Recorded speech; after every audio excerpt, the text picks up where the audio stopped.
Out of nowhere one evening, on the planet of Vertona, an Autobot spaceship crashes on the planet. Inside is an Autobot known as Scraphook, which I think appears backwards.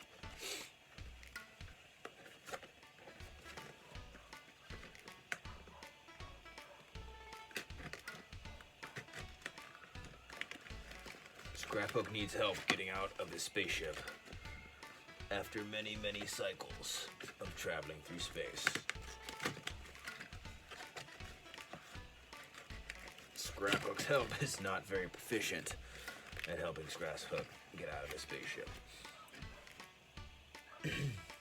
After Scraphook landed,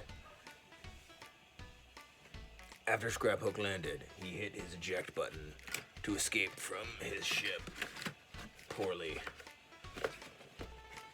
The escape button worked, sort of, and the ship slowly began opening, and Scraphook slowly began getting out of his spacecraft.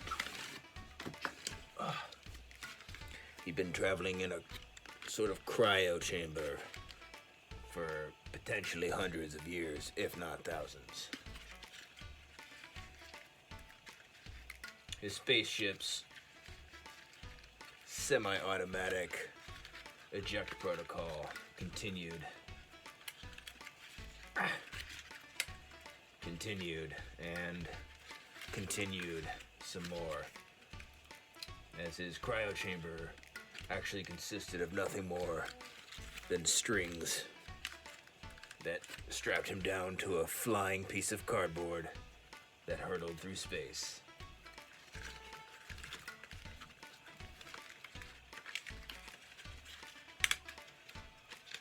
After way too many seconds, finally, Scraphook was free. Ah, ha, ha. Free! Scraphook, upon freeing himself from his spaceship, immediately lost an arm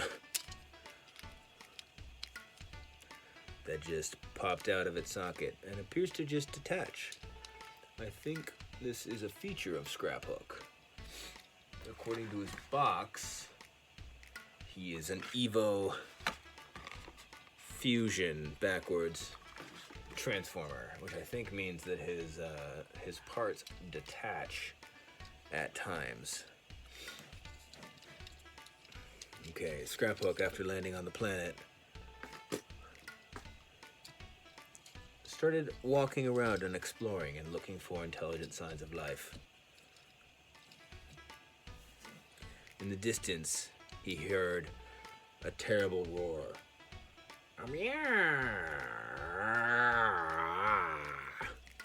And Scraphook hid behind his spaceship.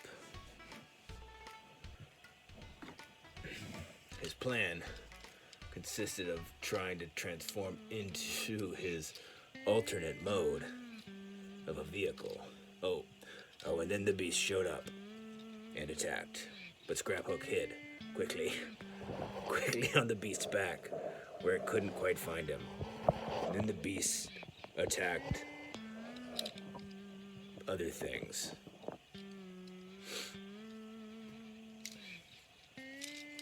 Scraphook went back to his hiding spot as the beast scoured the area, looking for pieces of his spaceship that it might eat or play with.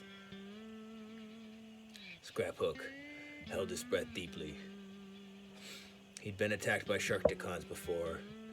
He'd been chased potentially by feral Dinobots, but nothing compared to the size of the giant hairy monster. The cat beast has started attacking Scraphook, who hides behind the box. The cat beast rubs its face on Scraphook, and Scraphook quickly tries to transform into his alternate mode, which I'm still not very good at transforming him into, so we'll see how it goes. But it might take a while. This is going to be not the first time I've transformed Scraphook, but the first time I've done it fully on video while he's being attacked by a giant cat monster. His little legs fold up like this, like that. Oh, and those connect, and he's got the first part of his vehicle mode, sort of, maybe, kind of, almost. The cat monster has left him alone, so he's got time, hopefully, to continue. I think these little shoulder things pop out. Most of Scraphook's appendages, I think it's by design, like come off entirely as he's transforming. He figures out that he's like basically, oh, the cat monster just attacked me, the narrator. Let's see, I'm gonna take off these little side things. Okay, fold this up, folds down. Okay, so it's like Scraphook's almost transformed entirely, sort of. Back.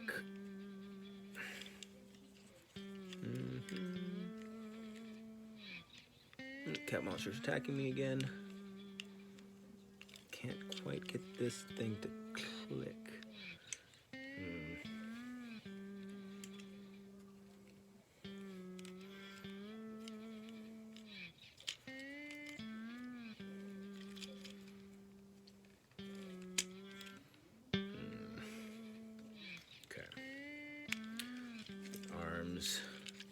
Attach here, I think, to the back, sort of.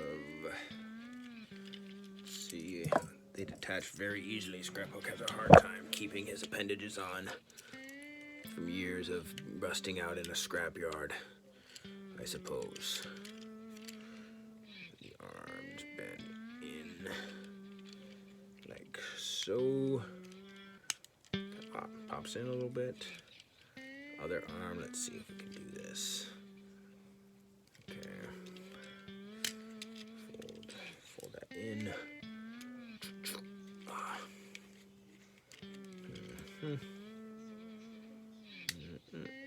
Okay. Cat monster circles around to the other side. Sits down. Scraphook. Finally.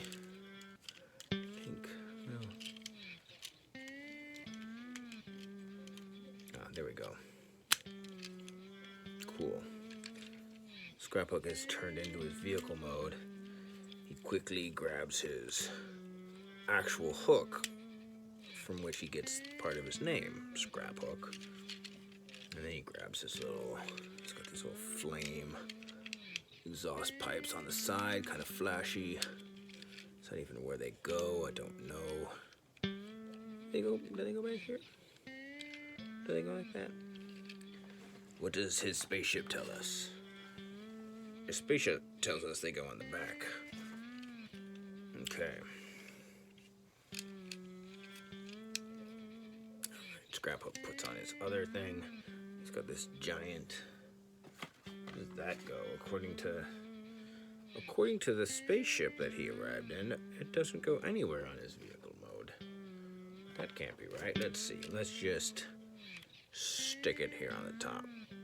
It's like a spinning laser blaster off the back. That doesn't look cool. Is there somewhere else this thing can go while he drives? Let's oh, on the back. Does that? Nope, that doesn't work. It's like, oh, maybe it fits there. No, it does not. I guess yeah. Oh, okay. Kind of fits on the side. Sort of bulky, but it's. The spaceship does not suggest anywhere else. Okay, now that Scraphook has finally transformed into his vehicle mode, he can elude the giant cat monster, who it turns out actually likes Scraphook to pet her. But Scraphook flies away, or drives away very fast. The new planet Vertona, looking for junk. help make his trip exploring a little more exciting, he put on his favorite music, which was rock and roll.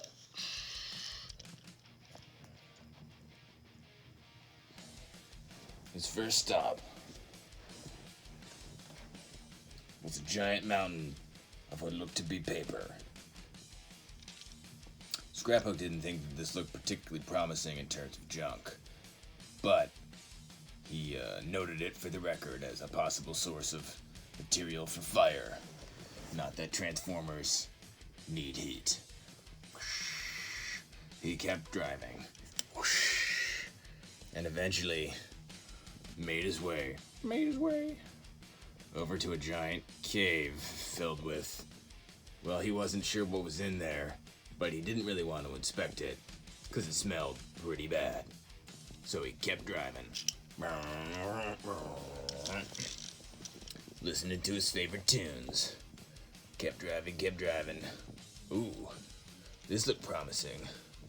Looked like a collection of maybe some cat toys. Scraphook noted this on his map as a potential source of materials. He saw a miniature taco,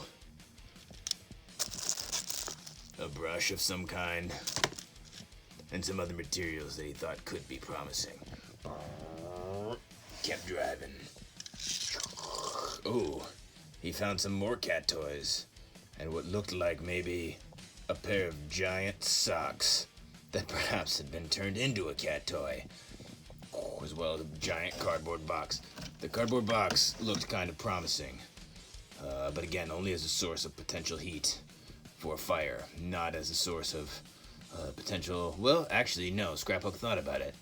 His spaceship was indeed made of cardboard, so this here box looked like it could be pretty handy. Scraphook tried to hook it up to his hook in the back, see if he could tow it away. It was pretty big. He was gonna need some help. He couldn't quite tow it just on his own. So Scraphook took off and went to look for potentially some help.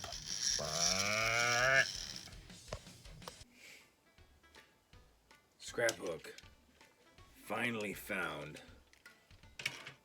some fellow Autobots to talk to.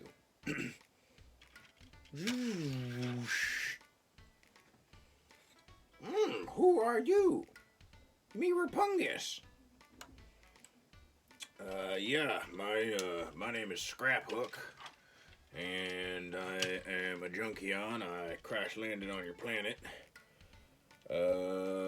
Been looking for some junk. Just kind of got pulled in here. Couldn't keep my ship from crashing, so here I am. Survived a giant cat creature thing that almost tried to eat me. But, yeah, I'm just looking for some junk, but, what are you guys doing? Who are you? Me Rapungus, like I said. Just hanging out here. I'm Ultra Magnus. You have found us, at a dark and sort of sad time, Scraphook. And I'm a Leader One. Yes, indeed. I don't know if you can tell who's sitting right here, but this is the corpse.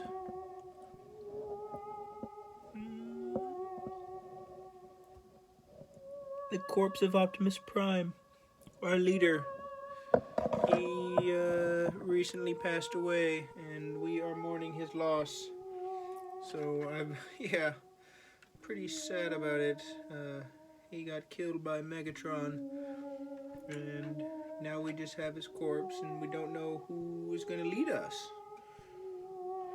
Yes, I'm just a soldier. I'm not fit to lead, so don't know.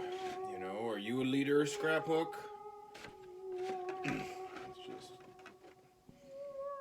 I am more of like a solo guy. I don't know if you've met any of the other Junkions, but we have a leader, but it's also kind of a every robot for themselves, sort of. But everybody helps, you know. Everybody helps. Well, me Rapunga is curious. What can you show us? What you look like as a robot? I just see your truck mode thing. What is that? Yes, truck. Yeah, sure. I'll try to transform for you real quick. Got these little side things that kind of pop off. Got my little hook that comes off the back. And here, oh yeah, I got this little thing. This kind of comes off. And yeah, here we go. So my arms kind of pop out the back. Oh, they kind of pop off a lot too. I don't know if all the Junkions are like this, but at least for me, a number of my appendages just kind of like pop off, which is kind of convenient because I don't need them, and they can kind of do their own thing. Whoop. Also kind of pops off there too. Yeah, there it is. Now it's back to normal. I'll just keep transforming. Oh, that's interesting that you say you have arms that pop off, because I also have arms, well, I guess sort of shoulders, that just sort of pop off. That's something I've had to deal with a lot in my life. I get it. It could be an asset, you know, but also kind of a pain.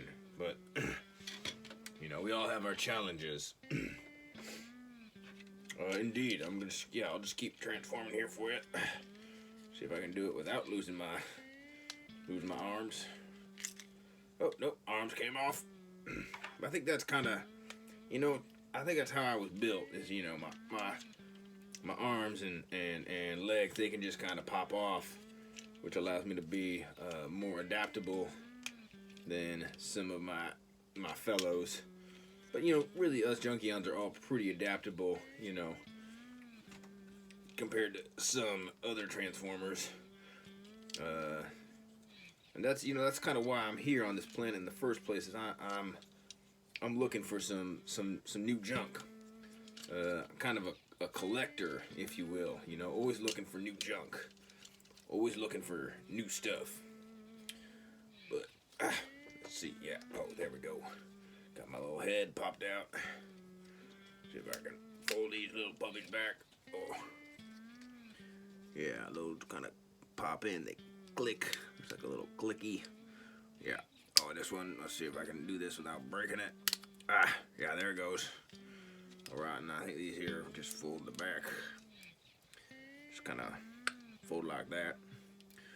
I'm almost done transforming so you can see what I look like as a robot. As you can see right now, it's just my top with my little legs, which also come off. Ho ho, look at that. Scraphook pauses his transformation. Not pauses, but Ultra Magnus chimes in. Goes, oh, that's interesting, because I have something of the same. My legs kind of pop off too. Look at that. Oh, hey. I guess we're kind of alike that way. We both have arm parts and leg parts that kind of pop off. Oh, there goes my shoulder. Well, yes. You know, I like to think that it keeps me on my toes. Keeps me, you know, keeps me humble. Humble, yes, that's the word. It keeps me humble. To have my arms and legs just pop off intermittently. Yes, humility is also something I've had to deal with.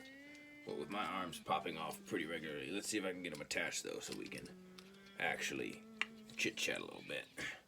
Yeah, we got one arm. And let's see here. I think we got... Oh, yes. This looks like the second arm is gonna pop in, and it is. It is popped in. Let's... Okay, I think... Oh, no. See, my little hand pops off. There's a way there's a way to have my arms so that they kind of work a little bit and don't pop off as much, but let's... Let me see. Yes. Oh, there we go. I got to twist like this so then they can fold. And then I just pivot my little hands in like so. And like so. Then I got these little hands. Look at my feet. Oh yeah, they fold like that. So I can stand kind of in some cool positions.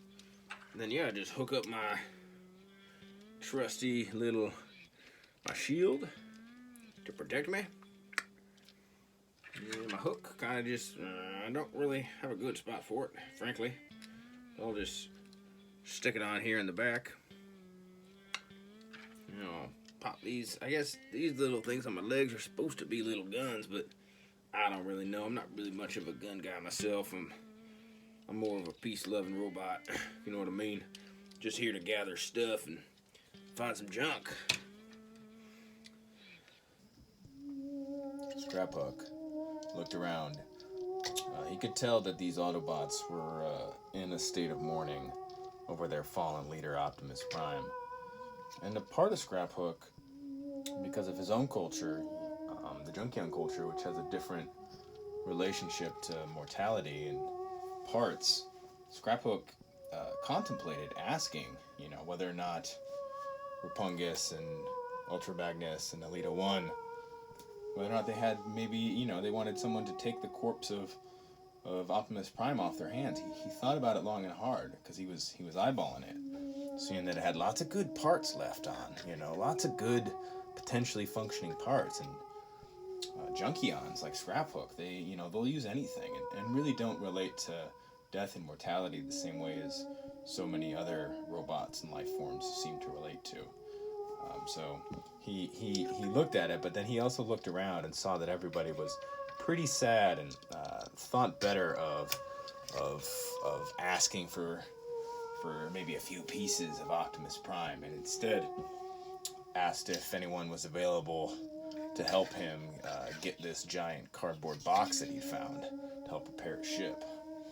Yeah, well, so I'm sorry again for your loss here on that fresh, pretty, somewhat functional looking corpse. I'm not, obviously, yes, he has passed away, but, looks like there's a lot of good pieces on there. Not that I would ask for any of those because, obviously, you're very much in mourning, so, well, I guess, maybe I should just let y'all get back to your mourning, and you're being sad about your dead feller.